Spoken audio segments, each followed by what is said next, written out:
vous édifie. Il n'y a que la vérité que moi je connais. Alors, moi je n'ai jamais obligé quelqu'un de croire. Mais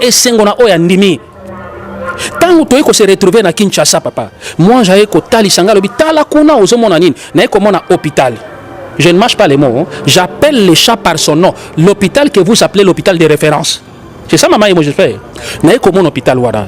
Moi j'ai ko zo mosapinaye à redresser comme un arc-en-ciel. Il y a des choses qui sont salle où on garde les morts là, où la morgue voilà. Papa, je vous dis, na ba étagère, hein? Na ba étagère Nathalie, je n'ai pas su supporter ça 2 fois. Na kangi misalobité, yo tala makamozole kako kangami sutelabi non, na kokoka ko supporter le côté alobi tala makamozole kanisika wana.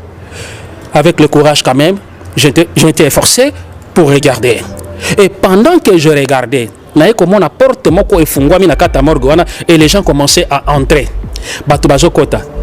Révérend, batu onga na monaki bazokota wana. J'ai vu des pasteurs na yebi bango hein, na Kinshasa, je les reconnais. J'ai vu des politiciens, j'ai vu des chefs comment on les appelle coutumiers. Na moni ba chantre, des chantres chrétiens, hein? Dites chrétiens. Na moni ba autorité ya ndenge na ndenge bazo kota na kati ya morgue là où il y avait des cadavres. Je me suis dit mais Seigneur, mais na ebité, qu'est-ce que ces gens sont venus faire ici? Est-ce que ba ko sala domo ko awa pona ko kende ko kunda ba cadavre yo to lika monini? L'ange me dit non, yo tala eloko ezoleka. Papa ezala qui horrible. Je ne pouvais pas supporter ko tala ngo 2 fois. Vous savez, tout ce monde que j'avais vu était en train de coucher avec ces cadavres-là. Où est-ce que vous pesez un peu le poids? Bibembe à Batou, donc Batou Bakoufa. Mais ces gens ont une autorité. Donc, objectif n'a pas pour coucher avec ces cadavres. Donc, c'est-à-dire, les hommes coucher avec des cadavres femmes. Mais pourquoi cette abomination? Et l'ange me dira, que toute autorité vient de Dieu. Donc, même l'autorité diabolique vient de Dieu. Même l'autorité satanique vient de Dieu. Ozomona bato mingi awa moi député, ngai sénateur, ngai révérend, ngai archibishop, ngai na éviter les poussins. Pourquoi j'ai même interdit hein, à un bien-aimé na moni les grands prophètes. Moi je ne suis pas un grand prophète, je suis le petit prophète. Yoka malamu loko na lingina lobela yo. Et sengeli oyeba nini esa kolekanisika wana. Du coup j'ai vu des grandes salles. Ba salle moko ya réunion ya minene et il y avait plein de personnes na ba salle wana. Et bateau bazalaki na kata basal wana toujours. Oh papa, comment voulez-vous qu'un pays qui est dirigé par des occultistes, un pays qui n'est dirigé que par bateau, bateau soit la franc-maçonnerie comme na habité cheval de bataille nango et kende liboso. Comment voulez-vous y compris Clisto Basali Nanzambo Tozobeta Tolo que nous sommes des serviteurs. Nous qui devons normalement être la lumière du monde. Bisso et Sengel Tozala ba exemplaire pour normalement na ba ba binzambete. Mais Tozo soit occultisme, Tozo soit bondo ki bonganga, Tozo chango liboso et Tozo ya na kombo na nzambe na monoko nzambe. Mais on ne se moque pas de Dieu. On ne se moque pas de Dieu, papa. Tango tali singa basal misato wana plein des autorités ecclésiastiques, dites pasteurs, dites apôtres, dites évêques, ba kombo nyoso na tolingi komi pesa wana, ba autorité militaire. Basala ki on a j'ai vu même des généraux ngana ebi na Kinshasa.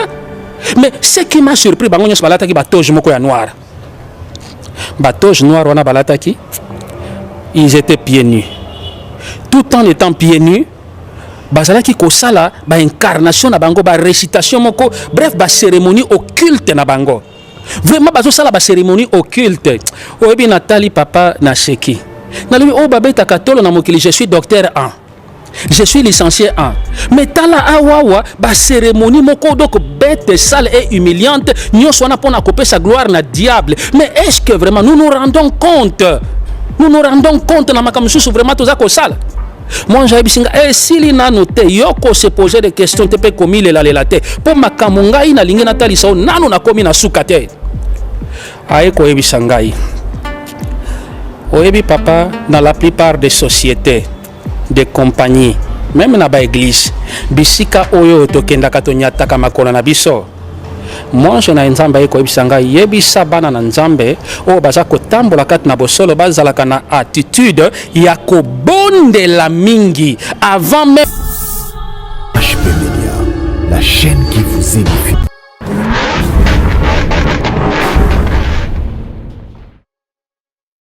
De la nzambe nkola ebisinga na lingi sko na taliso eloko moko yo vanda kimia alobi nkolo ngai naza koyoka yo. Du coup, nayoki moto moko loboko simbi ngai na elongi. Une main qui m'a tenu au visage. Nayo sentir ango miso kokangama, mais physiquement j'ai senti une main simbi ngai na elongi.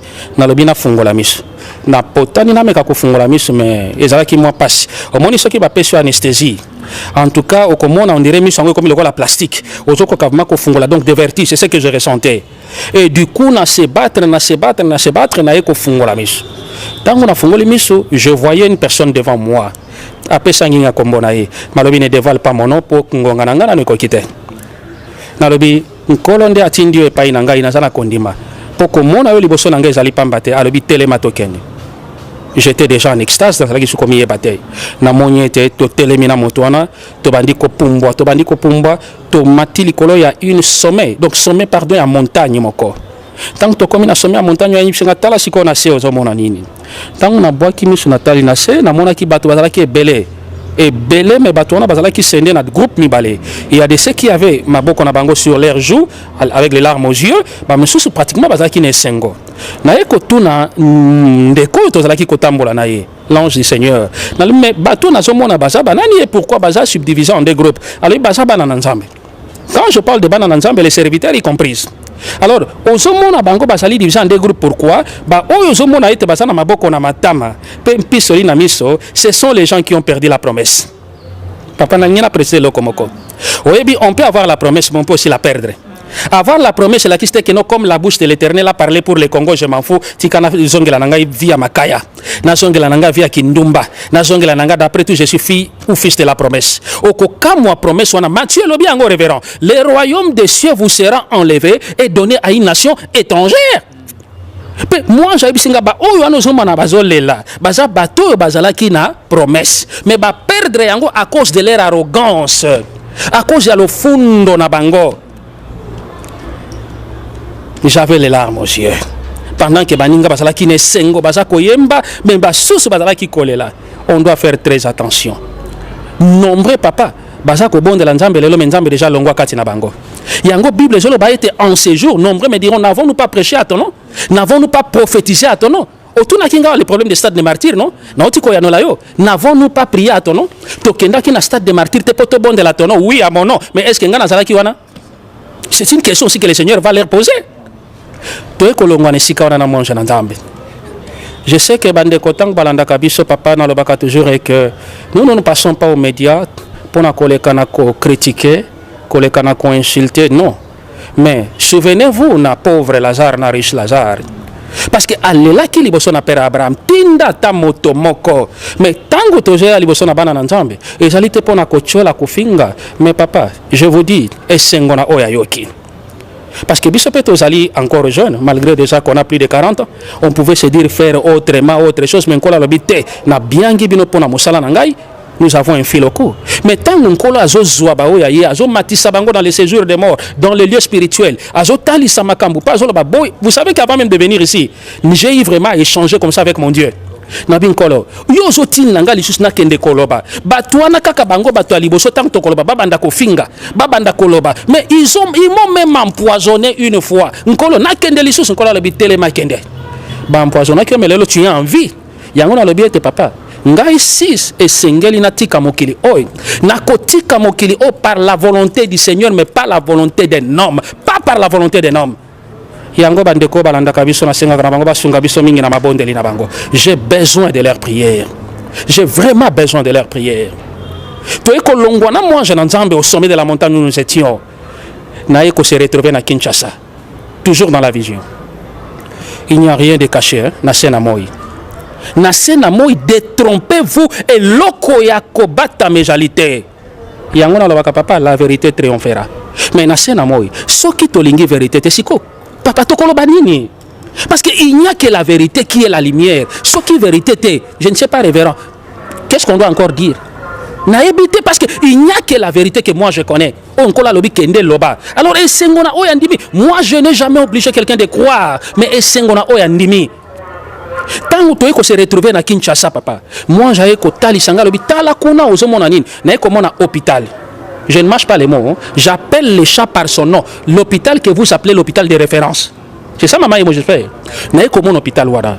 moi j'avais kozwa mosapi na ye a redresser comme un arc-en-ciel aïe singa tala siko mona nini na ye komona na kati ya salle où on garde les morts là où la morgue voilà papa na ye kotala bibembe lokola bambinzo je vous dis na ba étagère hein na ba étagère na tali je n'ai pas su supporter ça 2 fois na kangi miso alobi te yo tala makambo ezoleka kokanga miso te lobi non na kokoka ko supporter le côté alobi tala makambo ezoleka nisika wana avec le courage quand même j'étais efforcé pour regarder et pendant que je regardais na comment la porte moko efungwami na kata morgue wana et les gens commençaient à entrer bato bazokota révérend bato onga na monaki bazokota wana j'ai vu des pasteurs na yebi bango hein na Kinshasa je les reconnais.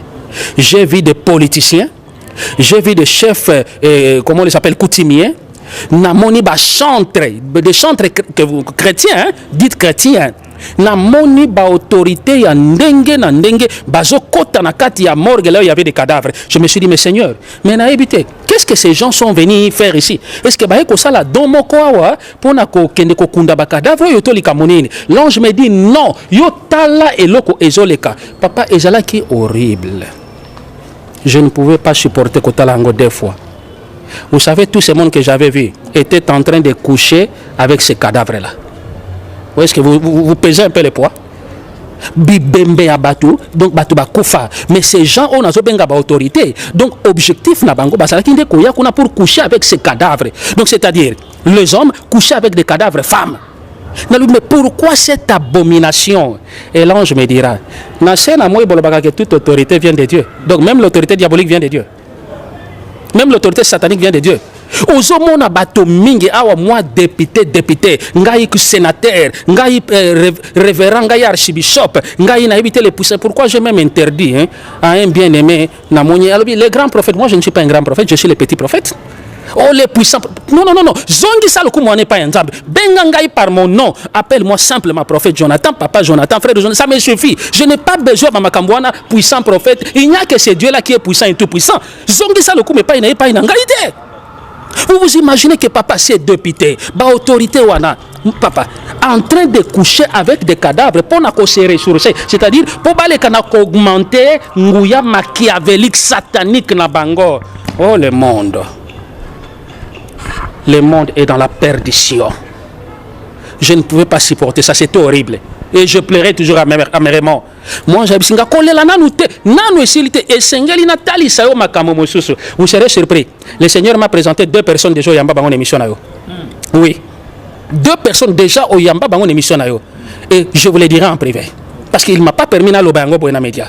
Mais au Yamba, papa na ebisa kabino, na ba réseaux sociaux na bino, bo Yamba kabatu ya toute nature. Toute nature, n'a pas pion mususu bayaka pour na koluka ko sonde bino, n'a pas envoyé mususu na ya diable bayaka, mais yango bino lobi éprouver les esprits afin de savoir lesquels viennent de Dieu. To komi ne sikamoko na moi je n'entends tant to bimi na morgue wana toujours na Kinshasa. Aye ko tali sangai bisika moko misato. Et sika liboso atali singai ezalaki vers le cimetière de la Gombe. Talisinga Shikami Balé, qui vers l'hôtel où ils ont côté fleuve, qu'on a l'hôtel du fleuve. Aïko Talisanga et Sika Misato, ils ont vers l'aéroport international de Njili. Tango Talisinga basit Misato wana alobi yoka malamu loko na lingina lobela yo. Et sengeli oyeba nini eza kolekana sika wana. Du coup j'ai vu des grandes salles. Basal moko ya réunion ya minene et il y avait plein de personnes na basal wana.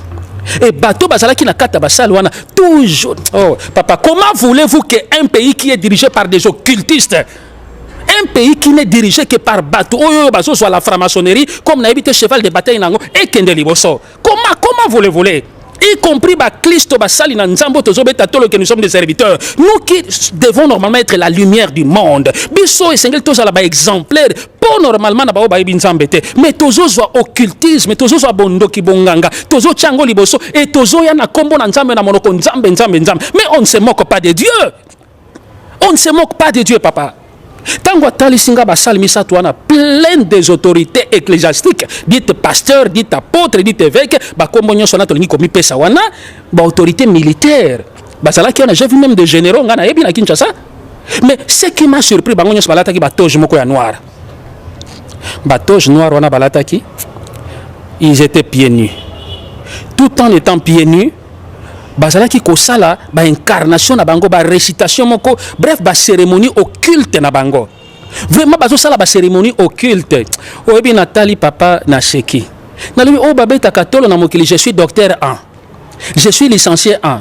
Mais tala awawa ba cérémonie moko donc bête, sale et humiliante, nyonso wana pona koper sa gloire na diable. Mais est-ce que vraiment nous nous rendons compte?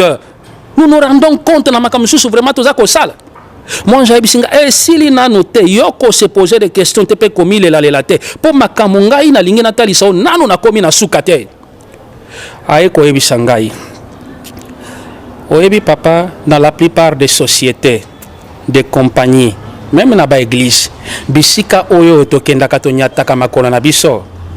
Moi je na nzambe eko ebisanga yebisa bana na nzambe o baza kotambola kati na bosolo bazalaka na attitude ya kobondela mingi avant même ya kota na mosala kote yo salaka, avant même ya kovanda na kiti na yo ya bureau place yo salaka, avant même ya kota même ne tonga o yo sambelaka, avant même ya kota na couloir ya compagnie o yo salaka.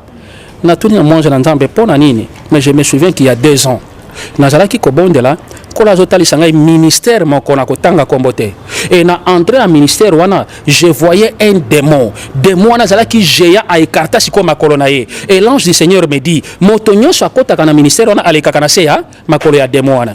Est-ce que vous comprenez pourquoi même dans le monde des fois bakoki kozwa initiative moko ba revendiquer droit na bango par après bakomi malili pratiquement initiative wana. Parce que leurs autorités compatissent avec les diables, avec des occultistes, pour bagnyoko la travailleurs na bango, pour bagnyoko la même les peuples de Dieu, même à l'église papa olingyo kota na porte wana bondela nzambe na motema na yo. Est-ce que kitino ya biro wana c'est qu'on a fait la nuit na kiti wana yo yebi yango oyaki peut-être na ndako zalaki na humeur moko malamu, mais okoma kaka na église kande bandi, okoma kaka na musala humeur échanger, okoma kaka vana na kiti allez ozoko reçu côté le matin j'ai mal au dos et ben patati patata. On ne comprend pas, c'est dû à quoi? Moi je n'enzamba ekolongolanga na sika wana tanga longolinga na sika wana alobi yo komi lela nano te po eloko ngana yaki kotalisa yo nano na komi na sukate tokoba mobembo na biso tozalaki kokoma mobembo na biso tozokoba plus tozotambola landangai malam pe bandeko balandangai malam. Je sais que ekoleka na ko sekwe mpe mitema na bato mingi plus tozokoba na bandeko ka solo ya milinga. Alors je ne savais pas milinga wana ezalaki ko uta wapi, mais tozotambola plus nazoka solo milinga na komaki ko ka chaleur makasi et je me sentais faible de plus en plus. Aye ko simbanga na loboko alobi ko lembate tika to continuer. Tango to ekokoma quelque part na ye nazomona moto ezobima na mabele par-ci par-là et je voyais des cellules de prison. Vous voyez des prisons et là qui vraiment ba cellules métalliques, ba cellules métalliques. Mais na kati wana nazai komona batote. En tout cas, je demanderai vraiment au peuple de Dieu balandanga na bokebi nyos. Mais eloko kamusa kingai au-dessus de chaque cellule, il y avait le nom d'un pays, il y avait le nom d'une personne, il y avait aussi la profession de cette personne. Na pesanda kisa okomona na cellule moko bakomi République démocratique du Congo likolo bakomi admettons Jean Lucien Tanganyika, c'est un exemple. Okomona bakomi profession par exemple musicien. Vous comprenez cela? Mais c'est quoi na kamwaki na komi koyoka mongongo moko, mon Dieu, mongongo moko ya chantre chrétien moko nalobi bien musicien chrétien moko moi si akufa déjà na mokili na biso na kotanga comme on a été. Mais je dis que c'est une musicienne chrétienne akufa déjà na zoyoka mongongo na ye et je reconnais cette chanson azoyemba, mais je ne la voyais pas, mais j'ai compris que ça va provenir de cette cellule là. Moi j'avais bisingai mongongo na zoyoka eza solo. Et cette personne nangonga oyo azana kati ya cellule wana parce que esika otozalia ezali esika babengaka les enfers. Papa, en vérité je vous dis, l'enfer est une réalité, le paradis est une réalité, la nouvelle Jérusalem céleste est une réalité. Je vous dis nayoki mongongo wana j'avais les larmes aux yeux. Papa, boni ba chantre, le Seigneur m'a même donné le nom de deux bazabalou, je ne mange pas les mots, moi je suis pas contre eux. Papa, combien de chantres les longs na moyo bazo faire adorer le diable normalement dans l'église. Na banzembo na bango bato bazo adorer le diable sans se rendre compte. L'ange me dit, avant de continuer, mystère, en faire place aux alaki, on a cellule. L'ange me dit, les canons kotana na mon pandia ba cellule wana ozomo na nini Nathalie na mon pandia ba cellule wana j'ai vu des gens avec des chaînes awa wana na kingo au monde ba bande ko ba na traite des noirs les prisonniers en file indienne mais vous imaginez que je les appelais des prisonniers mais avec des cols pastorales avec des toges je ne sais pas des toges avec des bibles en main mais avec des chaînes tala bango belé et l'ange me dit au monde Baza bato oh déjà babunga kala et ils sont en chemin vers les enfers. J'ai vu de mes yeux côté tout ça qui n'a mangé dans jambe. Papa, je me demande bato bazo banga tali sous nzambe te na sena moy. Faire adorer les diables dans l'église. Et surtout bande ko na biso bana basi balinga na bango ko kanjek mbali balate c'est comme si soko balito ko mona nzambe te nzembo ali bale benda e banda ko beta wana mongongo comme quelqu'un qui voyait le ciel tomber sur sa tête mais to zala kanata ya ko analyser te mais to analyser kamaloba moko oyo moto sa koloba tango so yemba landa et de près et vous savez le diable est malin c'est-à-dire quoi alingaka ko se faire dévoiler te. Vous voyez, que les gens se rendent compte. Toujours masqué. Mais nous sommes dans un temps où la vérité doit triompher. Si Satan, diable, a comme coupé, ça peut battre en condition. Alors, le coup, la bino boya qui paye nangai pour na cause succès, cause tout ce qu'ils veulent là. Si condition après si bino, bo banda pe kotanga comme on a na banze monabino. Bobanda pe quoi adorer ngana banze monabino. Mais il n'y a plus rien de caché dans ce monde. Et je me demande, papa, nzela ngweza muke, ou ezo me manamoto mais et je me demande bazo banga tate bazo citer comme na nzambe mais na banzembo na bango ils prennent le nom de Jésus bazo tchali boso mais c'est de quel Jésus ce n'est pas le Jésus oyo nanga ito zobonde là mais ali Jésus na bango oyo na monde de ténèbres kuna baza ko adorer le monde tikana zonga place totala ki na cellule wana Jésus tango aza kotalisanga naza koyoka mongongo ya chantre wana azalaki koyemba j'avais les larmes je nabi menkolo mongongo nga nayebi yango je l'ai connu azalaki vraiment moyembi. Vous savez les apparences sont trompeuses hein?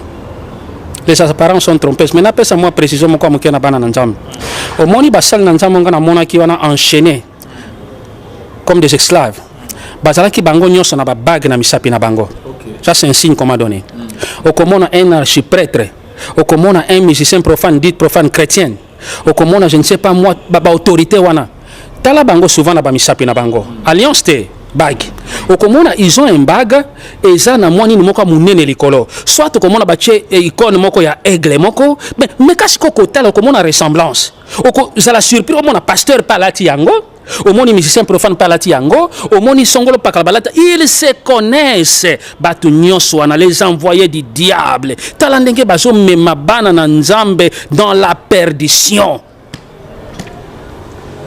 moi j'ai koyebisa ngai moto ano zomoni zobima na sena mabele place tozali ezali place babengi les enfers pe milimo na bato nyonso eza kokende kokufa kati na masumu ekoyande na esika oyo apatang na lobaka na michaka aparte pona lobaka ke même ngai o naza kosala nzambe lelo soki na kotambola na ndenge nzambe wana lobi te moto wana pe kozela ngai moto wana pe kozela ngai yango toleka na kotambola dans la sanctification toleka na kotambola kati na kobanga nzambe tika ete papa yambona leka na koatterrir na message oyo nakanisi na tikali na point mibale oyo esengeli nalobela yango mpe naleka na kokota na message mpo na mboka na kozala vraiment molai te nayebi mpo na nini je sais le pourquoi tolongwaki na esika wana na mwanja na nzambe aye kozongisa ngai lisusu na hôpital place tozalaki oyebi papa na kosenga na bandeko nyonso baza kolanda biso mingi tango toza kokende na bawenze kosomba babiloko oyo tozali kosalela soit mpona kopakola na nzoto soit mpona kolata soit mpona kolia tozalaka vraiment plus na attitude ya kobondela mingi mpona yango nalobi te ke nyonso ezotekama na wenze ezali mabe non mais le monde entier est entre les mains du diable oyebi na kati na hôpital wana il y a des choses que le Seigneur m'a montré eza tellement affreux que nakoki koloba nyonso te. Est-ce que vous pouvez comprendre papa que